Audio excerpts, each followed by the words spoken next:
هنعمل حلاوة المولد الفولية والسمسمية بطريقة بسيطة ومن غير تعقيد.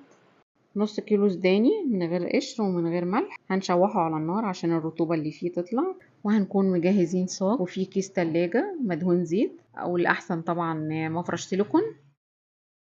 وفي طاسة على النار هنحط كوباية ونص سكر على نص كوباية مية،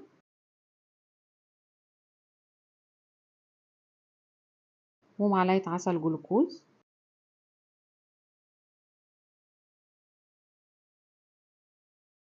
وعصرة ليمونة،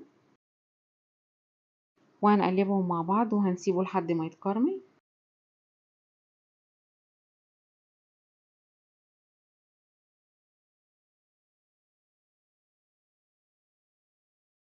واول ما يبتدي يتقل معانا بنجيب بولة فيها شوية مية ساقعة وبناخد نقطتين كراميل، ولو لسه بيمط بيشد زي الاستيك كده يبقى هو لسه مستواش، بنسيبه شوية. اول ما يتكسر معانا يبقى هو كده تمام استوى، بنطفي عليه.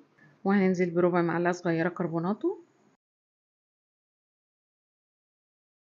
وهننزل عليه بالسوداني وهنقلبه مع بعض كويس.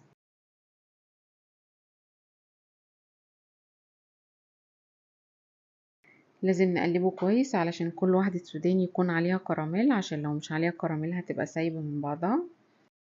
وفي الصاج بعد ما حطينا كيس ودهنا زيت هننزل بالفولية وهنفردها كويس، ولازم نفرده بسرعة علشان قبل ما يبرد. وبعد ما فردناها بالسمك اللي احنا عايزينه بسكينة مدهونة زيت وبنقطعها بالحجم اللي احنا عايزينه.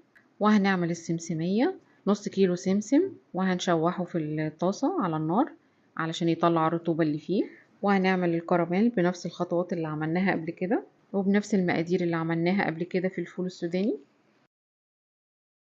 وهننزل بالسمسم على الكراميل وهنقلبه كويس.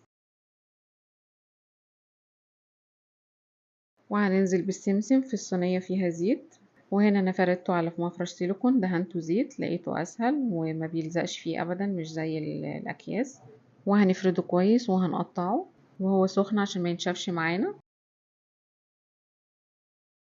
وبعد ما بردت حطيناها في طبق التقديم وطالعة معانا مقرمشة جدا واوفر بكتير من الجاهزة. واللي هيجربها مش هيجيبها ابدا من بره ولا جاهزة تاني، هيعملها في البيت بنفس الطريقة، سهلة وبسيطة وما بتاخدش وقت خالص. اللي عايز المقادير مكتوبة هتلاقوها على اليوتيوب، اللينك على صفحتي.